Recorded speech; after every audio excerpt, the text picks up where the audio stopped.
we have Henri with no pronouns given, from Estonia, wants to talk about religion and mental health, saying that religion has significant mental health benefits. So let's try part 2, Forrest. You go ahead. Hello. Hello. Yeah. So I just wanted to mention that. Yeah. Hello. Can you hear me? Okay. Yes. So people who are religious have better mental health and adapt more quickly to health problems compared to those who are less religious and spiritual. Okay. According to so, what? Can you think about why? Because, like, yes, we can quote those numbers, and I believe that I'm pretty sure what you're saying is correct.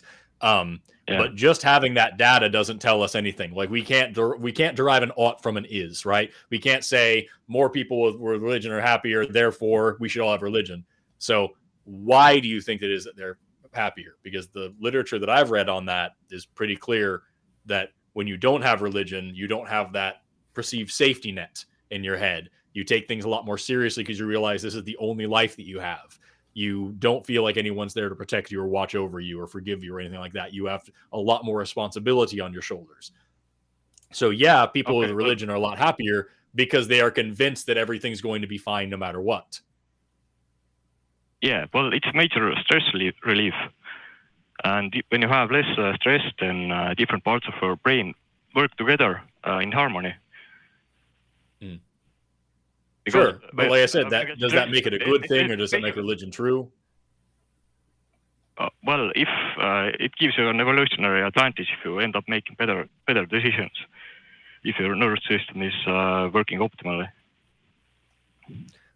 Okay, so there, I would disagree with you. I get where you're coming from. That's not a bad, like, I get what you're trying to say.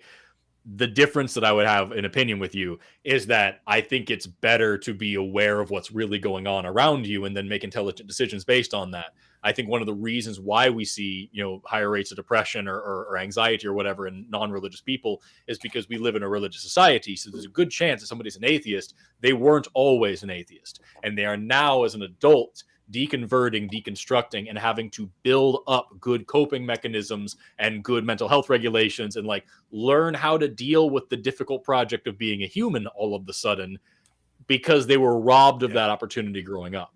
So, like, there are plenty of atheists with really good mental health and really good emotional stability. And there are plenty of religious people that have really bad mental health and bad mental stability. You can have these in both camps. But to try to say that religion is giving you an advantage because it's making you more calm and more happy, I don't think that sheep are more happy because they don't know what a slaughterhouse is yet. You know what I mean?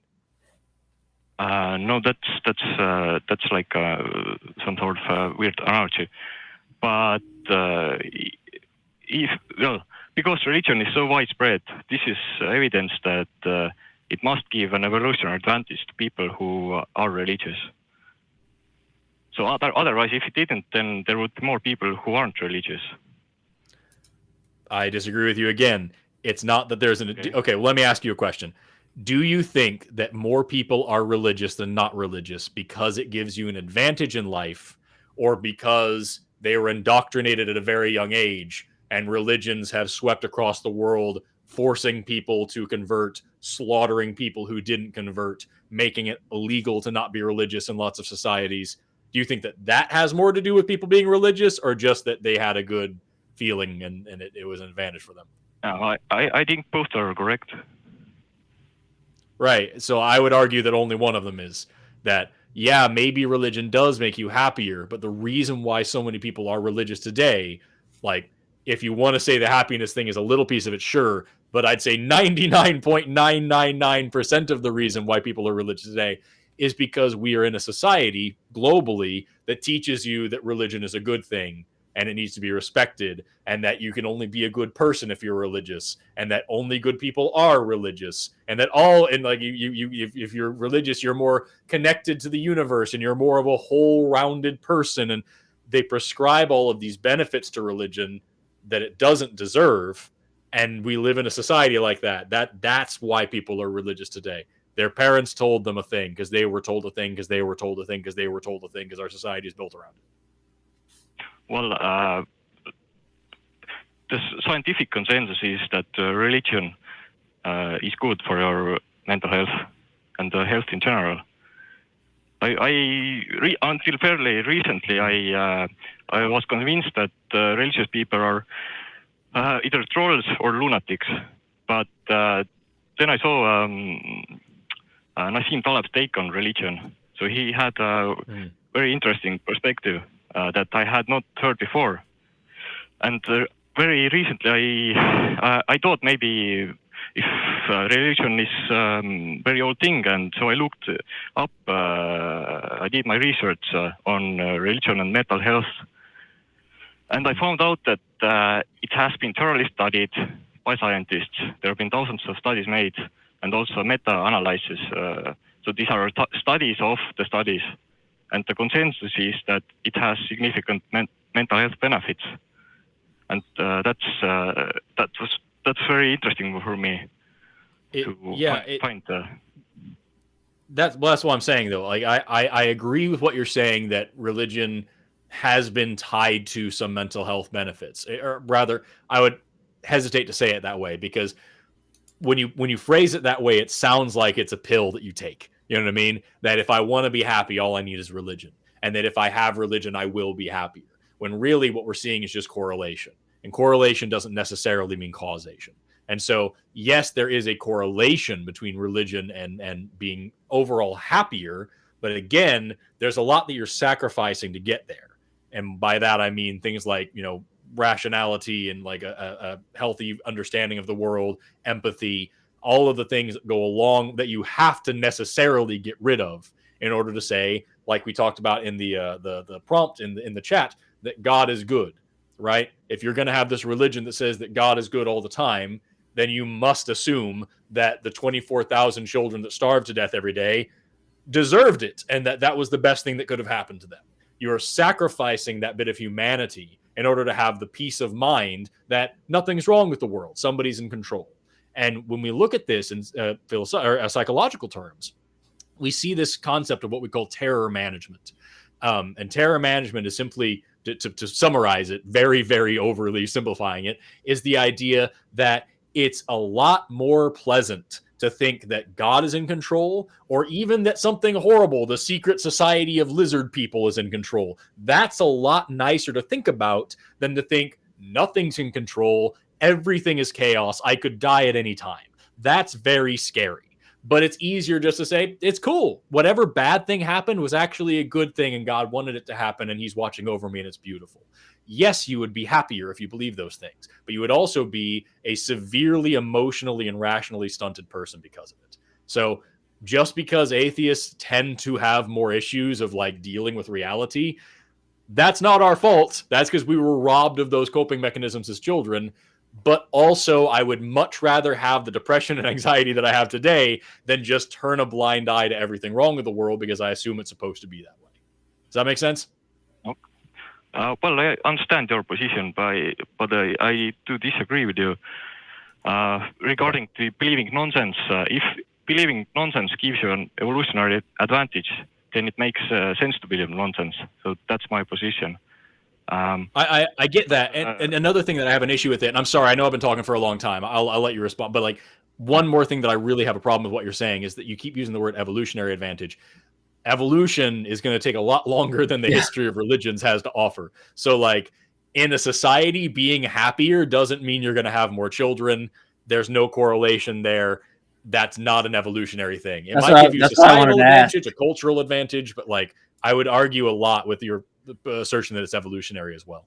I wanted to ask that myself, because like presumably, like when I talk to people that go through it, it's obvious, or go through deconstructing their beliefs, it's obvious like really hard on a lot of them. It's like they're clearly in a state where they're not as happy as they probably were prior, because they had this sense of security, they had a community, they had all these kind of things that went with it that they're now sacrificing in that sense.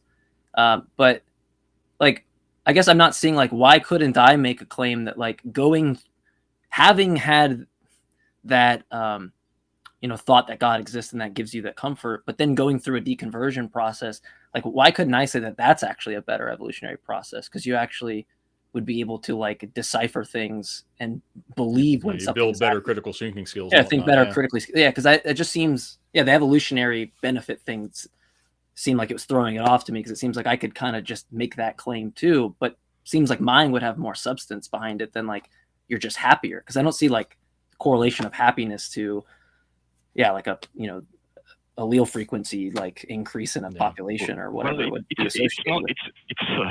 It's not just happiness.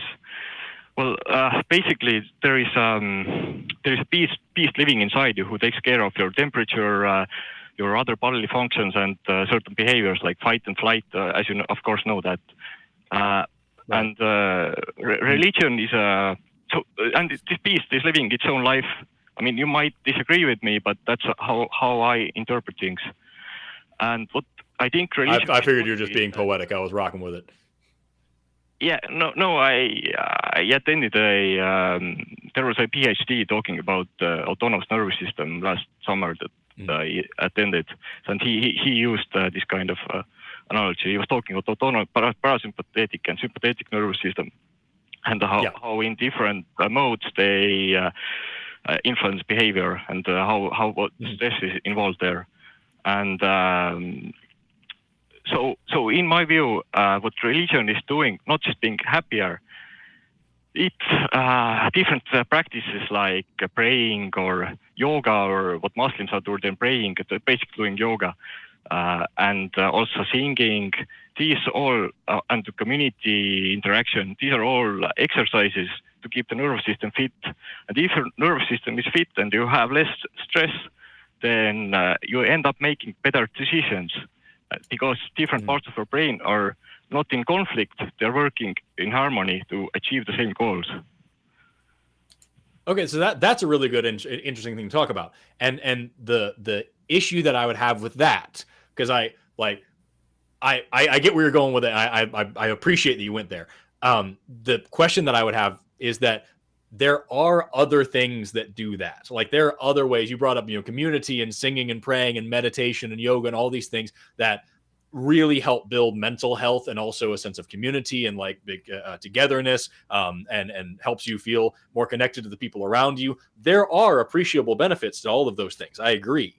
The question that I have is anything else offering those benefits that doesn't also bring all of the terrible baggage of religion? Because while we can say here's all these things that make people, I know we're talking about more than just happiness, but I'm going to boil all of this down to say happy just to be succinct, right? But that there are all these benefits that make people happy when they're religious. There's also mountains and mountains of people who talk about the trauma that they incur from religion, the amount of people who were oppressed and repressed and hurt emotionally because of religion. The amount, especially women who were taught that they were, disgusting and perverted and awful and sexual before they were able to walk because of religion, right? So there's a lot of hideous things that come out of religion. And yes, we can agree that there are some very pretty things. But what I'm saying is there's lots of other ways to get those same very pretty things that don't come with the horrible things. So I don't think religion has a leg to stand on in terms of being worth it. The cost benefit analysis is just not in its favor. I disagree. Or as I already said, because religion is so widespread, this is evidence that the cost benefit is there for religion. And you talked about the other things that like yoga and other exercises, and yeah, of course, these are good for to do the same things. But for some reason, because religion is so widespread, these other things aren't as widespread. For example, there is the Silva method of mind control of different exercises. You're doing visualizations and different kind of self-programming and hypnosis. But it's not as widespread for some reason, but religion is. And I think the reason why religion is so widespread and these other methods are not, might come to God. I think if you believe in God, if you're not following the God's rules, I mean these ceremonies and exercises, then God's wrath will fall upon you. So right. Well, we already approached that a minute ago. It's I don't think that religion is widespread because it's true or because it's useful. I think that religion is widespread because for the past few thousand years, the religious people have been butchering their way across the entire globe and forcing people to convert. And now, even a couple hundred years after most of that has stopped, not all of it, but most of it, we still have several countries where it is illegal to be an atheist on penalty of death. We still have several countries like America, where I live, where we have visible scars from the wars fought and the genocide committed because people weren't of the right religion. Like here in America, we had, just as an example, we had forced boarding schools for the indigenous people, where they were literally kidnapped from their families, or their families were forced to sign away the rights to their children, and their children were abused in schools until they forgot their culture and forgot their religion and were indoctrinated and trained to be Christian. That's why Christianity is so prevalent here, because everybody who was already here when we came along was butchered, murdered, and forced to convert. The slaves that we brought over were taught, here's the Christian Bible, it says you must obey your master. That's why we are a Christian majority country over here. Not because Christianity is true or useful or anything like that. It's got a long, bloody history of forcing people to believe this. That's why it's around. So again, yeah, you can point to some really cool benefits. I can point some really cool benefits of any awful thing. But we can also do away with the awful things and still get the benefits. Okay, so you talked about war and religion, and the reason that religion is still around because they killed a bunch of people in America, right? So, but that's an evolutionary advantage if they were able to kill those people and take their resources. And regarding war, what I want to talk about you're advocating on evolutionary advantage when you use that word. Yeah. Also, yeah, just because saying that they had an advantage because they were able to slaughter all of those people. The advantage was they came from Europe and had guns, because while the whole time this half of the world was figuring out like really cool agriculture and community stuff, the half of the world that my family came from was figuring out how the most creative way to torture a person to death was. So yeah, Europeans came over here with superior firepower and murdered a lot of people. Calling that an advantage is kind of a crappy thing to do, and saying that it means that they have something going for their side in religious terms is awful. So it might not be a nice thing to say, but the reason they had the guns is because there were a lot of countries in Europe who were constantly at war with each other. So they had to develop the... Yeah, that's what I just said. Beat the other guy. Yeah, that's what I was just talking about. Wars. Wars. The issue isn't that it's unpleasant. The issue is that you said a minute ago that if you're religious, that God's on your side. And now you're pairing that with what you just said about how they had this evolutionary advantage because they had superior firepower. Correct me if I'm wrong. I am extrapolating from what you're saying here, but it sounds an awful lot like you're saying that the colonizers that came over here and committed genocide were justified because they had this religious advantage and that made them right. Well, but that's history. That's history. So I'm not were they right? Good or bad, but I'm just saying that they had an advantage. Okay. But I just wanted to mention quickly about war. That war isn't over religion. War is over resources. So well, Henry, after this, we got to get wrapping up because I want to try to at least get one more caller in before we go for the day. So if you could, we try to give you a chance war to close. War is absolutely about religion. Not all the time, but it has been. There have absolutely been wars about religion. There have been some, but mostly wars are over resources. For First World War, the biggest wars weren't over religion, it was over resources. The Iraq War, it was over resources, it was over petrodollar. So which war do you exactly want to mention that was over religion? The war, Inquisition, the Crusades. Inquisition, it was over trade routes. He already is gave that you... why the Pope told every person going out to fight that if they slaughtered as many heathen as possible, they'd be absolved of all their sins and immediately get a ticket to heaven? Because that sounds like a religious war to me. Even if the politics were doing it over this, that, or the other, the people fighting were doing it for religious reasons. They were slaughtering children because their religion told them to. Maybe they were happy when they were doing it, though.